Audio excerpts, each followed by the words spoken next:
Hi, John J. Cornwell. Tank is about to go for a nap, and he's decided he wants to hear a story. So we're going to read Weedle on the Needle. It's a serendipity book. This was one of my favorite series when I was a kid. Many years ago, before anybody lived in the Northwest, there lived a very happy creature called a Weedle. He was big, fat, and had a very large red nose. All day long he would play tag with the other animals of the forest, or just sit around sniffing flowers. Dang.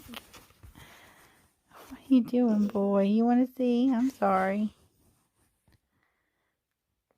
One day, while the Weedle was playing, he happened to look down at the bay and saw a whole ship full of men arrive.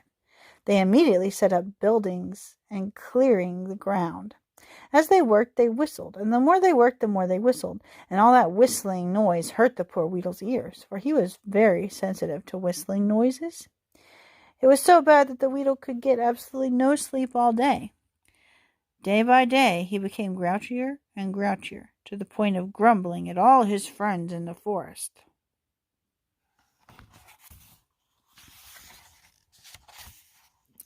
Finally, the Weedle decided he must put a stop to all that whistling.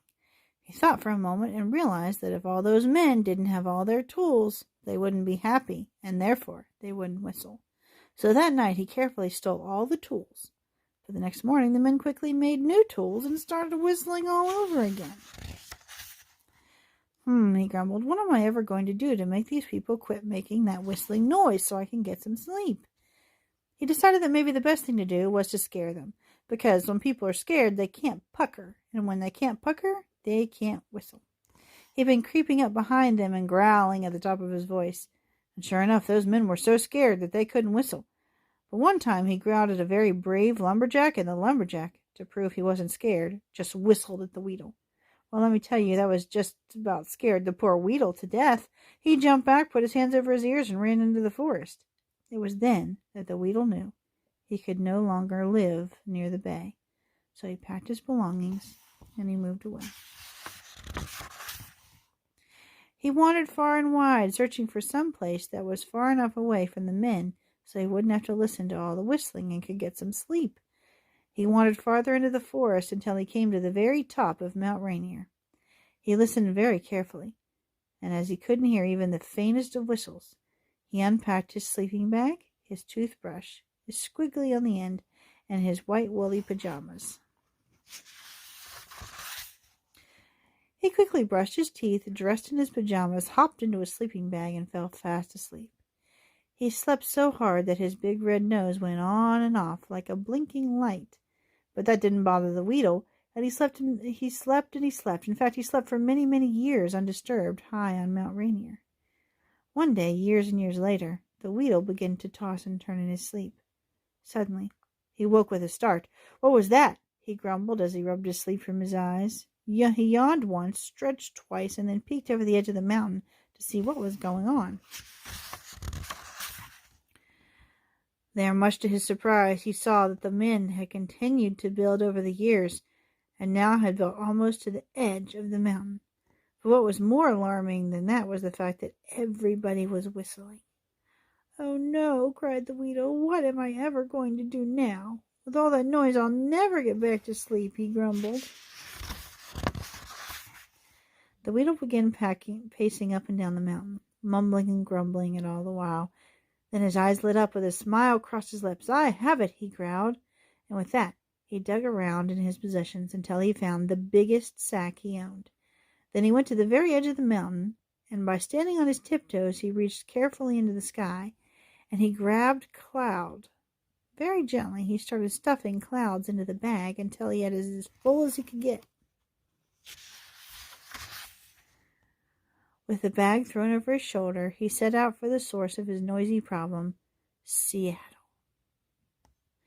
When he finally arrived, he looked for the tallest building around in order to complete his plan.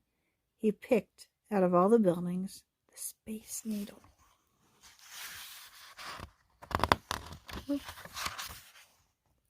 He carefully climbed on top and gently laid down the bag of clouds. He looked all around and grumbled.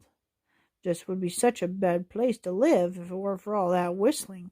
For you see, all around the Space Needle, children were playing, the older people were working, and they were all whistling.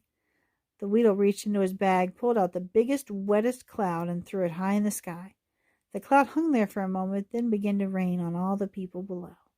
Now, people in Seattle like the rain, and rainy days are fun, but it's very hard to whistle on rainy days because your lips get so wet. "Ho, ho!" shouted the Wheedler. "Now I shall have some peace and quiet." With the rain falling all around him, the Weedle stretched out on top of the Space Needle and once again fell asleep.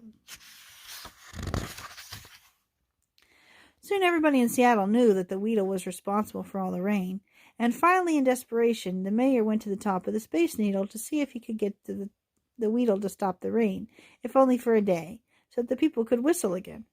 Very gently he shook the Weedle by the shoulder. "Mr. Weedle," he said, "please wake up." The Weedle rumbled and grumbled and finally woke up. "What is it?" he growled. "Please," said the mayor, "could you stop making it rain? The people are becoming sadder and sadder because they can't whistle while they work." The Weedle then told the mayor his sad story. "I never meant to hurt or make anyone sad," he said, "but I just can't sleep with all that whistling." The mayor thought for a moment. "I know what we shall do, Mr. Weedle. I'll be back tomorrow morning with the answer to all our problems." And with that, he went back to town to set his plan in motion. The mayor quickly called all the sailmakers in Seattle and had them bring all the cotton they could find to the Seattle Center. Then they arrived. They began sewing all that cotton together, and they sewed pink cotton into yellow cotton, into blue cotton, into red cotton, and by early morning they had finished the task.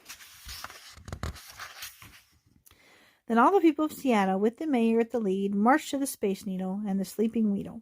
They all stood around, and the mayor once again woke the slumbering monster. Huh? What is it?" the Weedle mumbled as he woke up. Said the mayor, as he cleared his throat. Mr. Weedle, as you can't sleep with all the whistling, and all the people of Seattle are sad when they can't whistle, we hereby present you with these earmuffs so that you may sleep in peace." And with that he gave the Weedle the biggest, most colorful pair of earmuffs you've ever seen. The Weedle placed them over his ears and smiled for the first time in years. The people were so happy they began whistling with joy, but the Weedle didn't mind because now he couldn't hear it. He slowly folded the bag of clouds, and with the bag as a pillow, fell fast asleep. And he slept so soundly that once again his nose began to blink.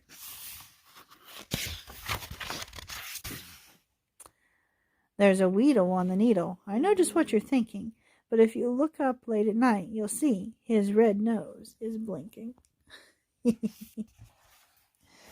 Oh, good night, Tank. Have a good nap.